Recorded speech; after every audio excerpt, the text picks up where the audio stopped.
И есть одна польская игра, которая вызывает у меня очень теплые чувства. Настолько теплые, что я прошел ее 5 раз подряд. Настолько теплые, что я купил ее дважды. На ПК и PlayStation. Если бы у меня был бы Xbox, я бы и туда ее приобрел. И это Cyberpunk 2077. Причину такой любви я не могу объяснить. Что-то меня заставляет каждый раз в нее возвращаться. Я очень благодарен Редам не за то, что они сделали, не побоюсь этого слова, культовую игру, а за то, что этой игрой они вернули мне интерес к игровой индустрии. К чему это я? А к тому, что сегодня я поиграл в 3 шутана, и все из Польши. Подробно мы будем говорить только об одной. Ладно, приступим. Все началось с того, что я запустил Sniper the Manhunter. Она никак не связана с одноименной серией игр от другой польской студии Sea Games. Этого снайпера разработала польская студия Sildan и выпустила в 2012 году на ПК. И игра действительно... Это полная хуйня. О, это... Ты клинч. Бля, это странно. Полная хуйня. Хотя так категорично нельзя говорить. На самом деле она просто беззубая. В ней весьма странный сюжет, который разбит на уровни, и связи между уровнями никакой нет, кроме 2 ключевых героев, Влада и Макса. Их так зовут только в русской локализации. Влад — профессиональный снайпер, а Макс — пиздюк на удаленке, который бубнит в наушник и занимается заказами. В начале игры, на первом уровне, действия которого происходят в Москве, он докладывает о том, что некие люди заказали нелегального торговца оружием за большую сумму денег. Ну, бля, сколько? Немало. Бля, ты мне мозги не еби, я спрашиваю, сколько? Владу нужно добраться до строительной люльки, чтобы на ней подняться на удобную высоту для выстрела. На его пути будут враги, но не думайте, что нам нужно это делать как-нибудь тихо. Нет, здесь нет никакого стелса. При этом нас также и никак не наказывают за поднятие тревоги, ибо ее здесь и нет. Собственно, это банальный тир. Хотя я таким образом делаю игре огромный комплимент. Стрелять в игре неинтересно. Совсем. Да, и к тому же сложно. Я вначале подумал, что оружие не достреливает или косит, но нет, просто враги экипированы пиздатой дубленкой. Для того, чтобы их убить, нужно немало всадить пуль в пиздатую дубленку. Но ладно, это не самая главная проблема. А самое главное это то, что игра весьма неплохо ворует у нас FPS. На глаз примерно где-то 15. И решить эту проблему у меня никак не удалось. Собственно, когда мы поднимемся на высоту, прилетит вертолет, из которого выйдет торговец оружия. После ликвидации нас отправят за деньгами в соседнее здание. Великие гении писали этот сюжет. Да мало того, окажется, что не торговец это был. А кто? Министр, мать его, обороны. Главных героев подставили. Что меня убило, так это то, что Макс накричит на Влада, будто бы это он виноват. Макс, я приземлился на какой-то стройке. Как у нас дела? Ты во всех новостях. Знаешь что? Твоя мишень не была торговцем оружием. Хочется спросить, а ты нахера нужен? Это разве не твоя забота должна быть? Блять, министр обороны. Я, конечно, все понимаю, но такие крупные деятели власти точно должны быть известны всем. Хотя, может, это какой-нибудь левый министр из маленькой африканской страны. Но это уже я додумываю, пытаюсь успокоить свое негодование. И уже на примере сюжета становится понятно, что игра не шибко профессионально сделана. А это я еще молчу про кривое музыкальное сопровождение. Все чисто. Хорошо, поднимайся на крышу. Ладно. Кривые анимации, плохую графику на момент выхода и странную точность врагов, которые не дают игроку никакого шанса спокойно играть. Я, конечно, прошел и 2-й уровень, который, прям скажем, не отличается великим умом от первого. Игра плохая по всем параметрам. Единственное, что я могу похвалить, так это как реализована стрельба из снайперской винтовки. Разрабы сделали систему траектории пули, которая меняется от ветра. Выглядит это, конечно, как фикция, и не более, но выглядит прикольно. А для удобства в прицел прикрутили кружок, по которому и стоит целиться. Просто забавная деталь. И я бы мог дать игре шанс, но ее техническая составляющая оставляет желать лучшего. Из нее я направился чеканно строевым шагом в игру Code of Honor The France. Ёб твою мать, тут столько английских букв. Короче, читайте сами. Игра от польской студии City Interactive, которая ныне стала называть себя Sea Games. Да, это те самые авторы серии Снайпер. Собственно, серия Code of Honor стартовала в 2007 году. И первое, с чем я столкнулся, зайдя в игру, так это то, что герой по какой-то неясной мне причине не умеет ходить. Персонаж решил, что лучше хуярить боком. Перемещение в игре реализовано по-тупому, как будто бы вы ездите на рельсах, при этом с весьма немалой задержкой. Поэтому контролировать шаги у вас не получится. И только так и никак иначе. Главный герой сержант из французского легиона, и звать его Клоде Бюле. И его отправили в Африку, чтобы он на понятном языке объяснил, что такое демократия. У главного героя весьма большой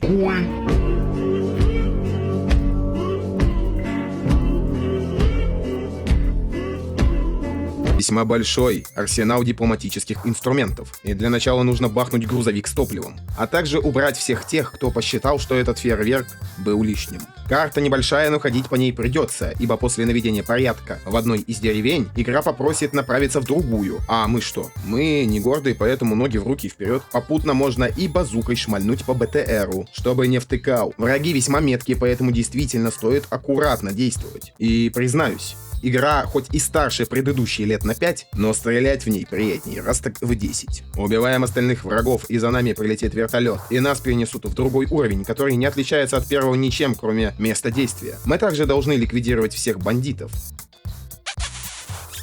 Для этого мы залазим на крышу башни, где будет лежать снайперская винтовка. После же берем С4, которые нужно принести к бочкам с горючим. А после через образовавшийся проход идем к документам. И миссия окончена. Больше об игре мне сказать нечего. Самый главный косяк — это ее управление. Да и оценить ее дальнейшее продолжение я не сумел, ибо на 3-м уровне игра вылетела. Ну и ладно, сказал я себе. Дальше я направился в 3-ю игру, на которой я остановлюсь поподробней. Global Ops. Командо Либия. Ее разработала польская студия Spectral Games и выпустила в 2011 году. В игре 9 миссий плюс вступление. 21 января 1968 год. Боинг терпит крушение в Арктике. Он перевозил термоядерное оружие. Одна из бомб потерялась в северо-ледовитых водах. Соединительные Штаты Америки всеми силами пытаются скрыть информацию о инциденте, но об этом узнает Виктор Евденко, российский криминальный авторитет. В 2011 году, 21 мая, он сумел отыскать потерянную бомбу. Он намерен ее продать ливийскому диктатору. Об этом узнают ЦРУ, и дабы решить проблему, отправляют спецотряд из 2 военных, за одного из которых мы будем играть. Игра сразу же поражает своей катсценой. Пролеты камеры пытаются скружить голову, а также знакомят с героями Корнелиус Поп, Джек Вест и Елена Спектрова. Виктор весьма раздражен и торопится, ибо понимает, что ЦРУ будет тут с минуты на минуту. Причем он говорит это на русском. Быстрее, бля! Нехуй тут морозить! Америкосы уже знают, что мы здесь! Как и все его бандиты. Говорят они чисто. Я вначале подумал, может, это локализация, но нет, все остальные ведут диалоги на английском. Далее Поуп и Вест приплывают на базу бандитов, и здесь начинается игра. Вид в игре от 3-го лица, и что-то мне это напоминает. Перемещаются герои медленно и тягомотно, хотя бегать умеют, если зажать пробел. Но есть нюанс. Пробел также отвечает и за укрытие. Соответственно, если вы будете бежать рядом с местом, куда герой может прилипнуть, он обязательно прилипнет. Из укрытия можно быстро перебежать в другое. На это намекают стрелочки внизу экрана. Укрытие — это очень хорошо, но что еще умеют делать герои? Перекат, который тоже делается на пробел. Мне кажется, клавиатура у разрабов состояла из 9 кнопок, ибо я не понимаю нахера, а главное зачем, все пихать на одну кнопку. Ладно, я понимаю подъем оружия и боеприпасов, открытие дверей, активации чего-либо на кнопку Е. Это уже просто стандарт. Но пробел, при этом действия не сочетающиеся. Это странно, блять, это просто странно. При этом Shift никак не используется. Почему туда не поставить бег? Неясно. Герои умеют и драться. Удар сильный, и поэтому кабину врагам сносит конкретно. Ну и самое главное, они умеют стрелять.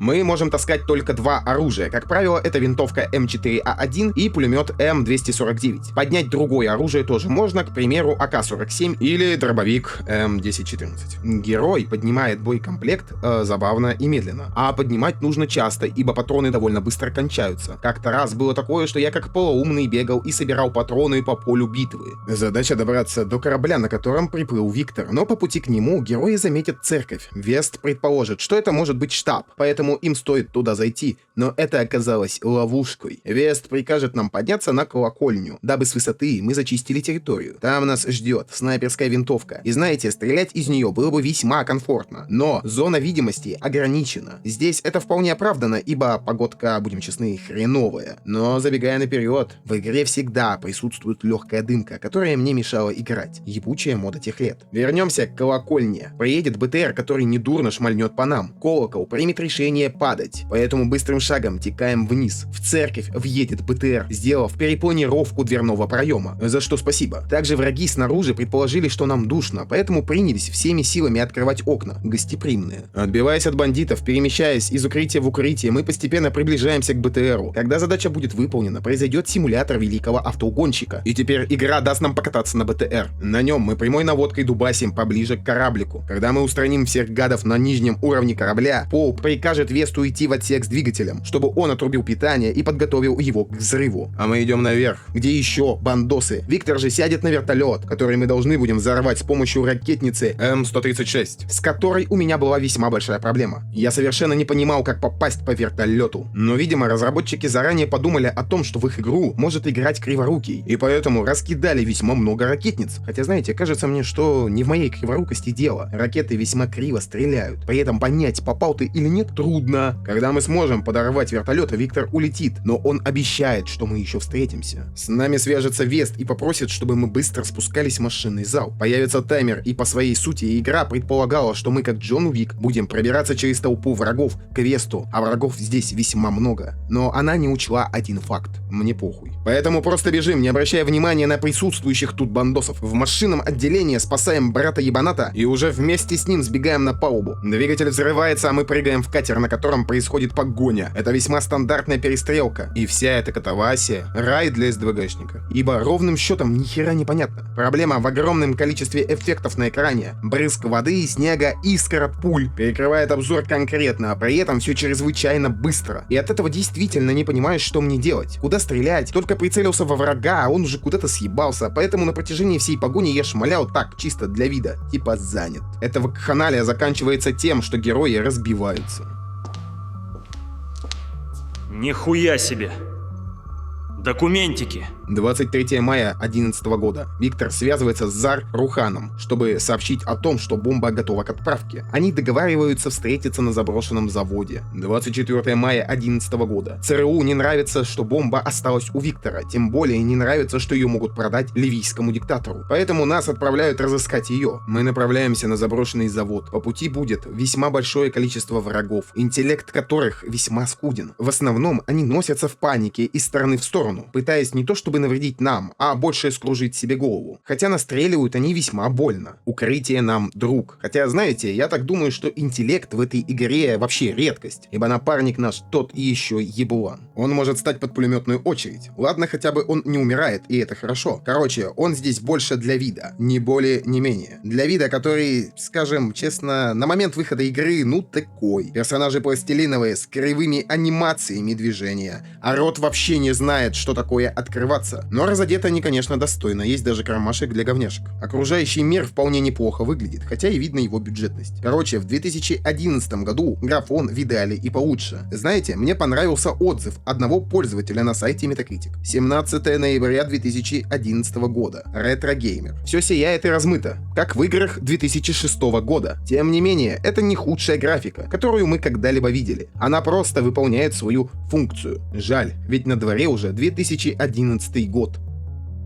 Когда мы доберемся до заброшенного завода, прилетит вертолет за Виктором. Вертолет, правда, еще немного покошмарит нас, пока мы идем до Виктора. Чтобы Виктор не сбежал, мы возьмем СВД или пальнем по пилоту. Вертолет взлетит и сразу же рухнет обратно, выполнив кульбит. Виктор после взрыва выжил. Выползая из-под обломков вертолета, он сообщит, что бомба уже продана, так что все старания были напрасны. Сцена максимально наполнена тупыми шутками. Вы ублюдки! Бомба уже исчезла. Теперь можете поцеловать меня в задницу. Я не буду, но могу засунуть эту винтовку тебе в задницу и сделать из тебя швейцарский сыр. И бесполезными пролетами камеры. Виктор кончился. А мы теперь направляемся за Ханзамаем. Ой, блять. За Руханом. На пикапе они едут забрать Рухана, который сидит в лагере террористов, но перед лагерем есть деревня, которая заполнена баррикадами. По этой причине дальше придется топать ножками. Знаете, здесь есть одна сцена, я не думаю, что она сделана с целью рассмешить, но выглядит оно именно так. Стой! Здесь хорошее место для засады. Да, я проверю. Это гребаный танк! Отходим! Теперь мы должны убегать от танка, который меня замучил. И дело тут вот в чем. Здесь все заскриптовано, и под эти скрипты нужно подстроиться. В ином случае хрен что у вас получится. Танк взрывает стену, открывая нам проход. Я сразу же бросился бежать, но это было лишнее. Вначале нужно было сесть в укрытие и подождать, когда снаряд взорвется. Но понял это я только после того, как раз 6 умер. Далее, убегая от танка, мы спустимся в канализацию, где чуть-чуть постреляем. Зайдем в какое-то здание, где чуть-чуть постреляем, а также попадем в пещеру, где тоже чуть-чуть постреляем. Но нам еще и подорвут мост, поэтому герои прыгнут в слоумо. Таким образом, мы добираемся до лагеря террористов, в котором должен сидеть Зар-Рухан. Но, как окажется, он уже давным-давно сбежал. Хотя этого стоило ожидать. Правда, герои подметят, что они не особо тихо себя вели. Что это Диди Блад делает на калькуляторе? Он что, Эйнштейн? Сценаристы считают, что если подметить собственную глупость, от этого сюжет станет менее глупым. Также герои оставят бомбу и уйдут отсюда. 26 мая 2011 год. Ебантяи направляются в резиденцию Зар-Рухана, и игра решила, что нужно добавить стелс, который окажется не очень удачным. Хорошо, что он длится недолго. Маршрут такой. Трем штанишки об забор, потом бежим в открытую дверь и поднимаемся по ступенькам наверх, где ходит охранник. Его нужно вырубить кулаком в спину, и это важно. Если он хоть на секунду посмотрит в вашу сторону, пожалуйста, следуйте до чекпоинта. Вырубаем и топаем до еще одного врага, которого точно так же пиздим. И на этом стелс окончен. Я честно не понимаю, зачем он нужен, ведь он длится 2 минуты. Ладно, теперь герои пробираются в резиденцию, в которой весьма много бандитов. И Зар-Рухан, которого они берут в плен и грузят в машину. Машина уедет, а мы отправляемся на главную площадь, куда прилетит вертолет. В него герои загрузятся и взлетят. Мы сядем за пулемет, из которого мы будем шмалять по всему, что движется. Но полетаем мы недолго, ибо вертушка рухнет. Теперь герои спиздят Хаммер с пулеметом. Это очередная погоня. Напарник наш сядет за руль, и, буду честным, водила из него максимально херовый, ибо он возит нас по всем возможным колдоебинам. За нами гоняется, наверное, почти вся армия. Погоня закончится тем, что нас подорвут из базуки. Этим воспользуется наш заложник. Так, блять, а он откуда тут? Давайте предположим, что его пересадил водитель той машины в Хаммер, ибо игра на этот вопрос никак не отвечает. И теперь мы должны его поймать, что мы, собственно, и делаем. Герои грузят его в багажник и продолжают удирать от врагов. Теперь я должен отстреливаться, сидя на пассажирском сидении с весьма хреновым обзором. Дуга поворота камеры весьма маленькая и неудобная. Игра снова покажет нам спецэффекты, и после этого мы сматываемся от врагов. Проедем мост и остановимся. Чтобы враги нас не догнали, мост нужно уничтожить, поэтому Вест его будет минировать. А мы будем обстреливать подъезжающие волны врагов из миномета, что мне даже, честно сказать, понравилось.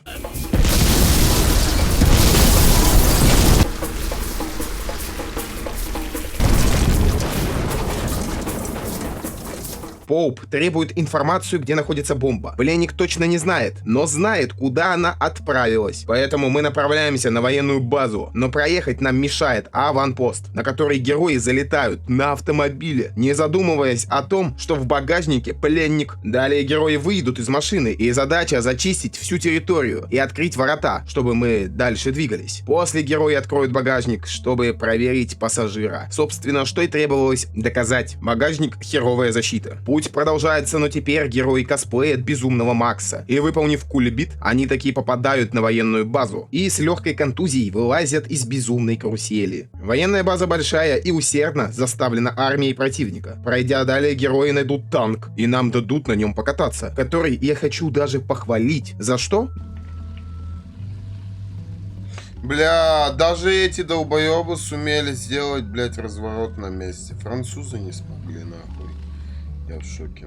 В Far Cry 6 танки так не умеют. На нем мы колесим далее, взрываем всех, кто попадется под руку. Ну или давим. Забавно то, что одного из врагов я дулом пришиб. Кстати, я никак не затрагивал то, что в игре присутствует легкая разрушаемость объектов. К примеру, баррикады частенько разрушаются от пулеметной очереди или очередь автомата. А тут с помощью танка разносятся всякий хлам. Бочки, ящички и иные объекты. Конечно, это не Battlefield, но тоже забавно. Наше путешествие на нем закончится закончится тем, что танк нам подорвут. Экстренно сваливаем. Теперь мы шароебимся по какому-то бункеру, где и находим потерянную бомбу. Вест подорвет ее, но пока он будет активировать детонатор, мы должны будем его оберегать. Бомба взорвана. Задача выполнена. Мир спасен. Стоит сваливать. Нам нужно на взлетно-посадочную полосу, поэтому отстреливаемся и бежим. Прилетит вертолет, который бахнем с помощью пулемета, и таким образом мы приближаемся к месту назначения. Но перед нами здание, насквозь которого стоит пробежать. И тут происходит сцена, с которой я охерел конкретно. Какой-то резидент момент. Но за место Титана целый танк, который сносит стены насквозь, пытаясь нас укокошить. Но догнать нас не выйдет, как-никак первое место в чемпионате по легкой атлетике. А это значит, что съебываться мы умеем. При этом делаем мы это в слоумо. Герои садятся в хаммер и мчатся прямиком в самолет. Но это не значит, что нам позволят это сделать с легкостью. За нами как-никак погоня. Отстреливаемся от паршивцев, но по какой-то причине нам не позволено крутиться 360. Задний вид ограничен. Залетаем в самолет, но самолет не наш пока что. Поэтому убираем всех пассажиров и идем к пилоту, чтобы доходчиво объяснить, что нам нужно в Египет. На этом игра заканчивается.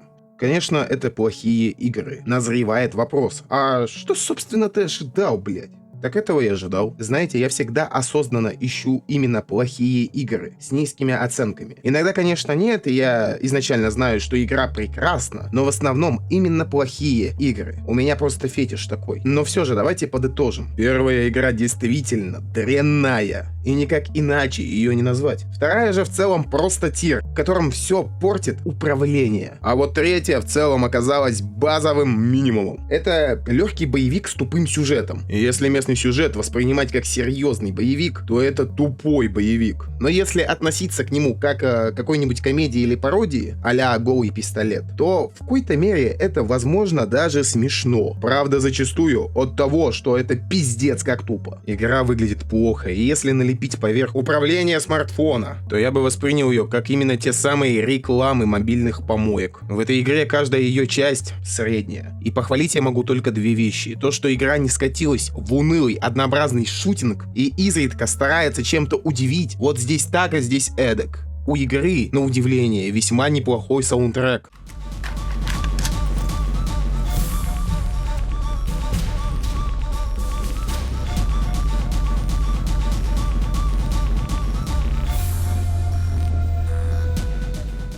Он простой, но он неплохой. В один момент игры я даже покайфовал. Все.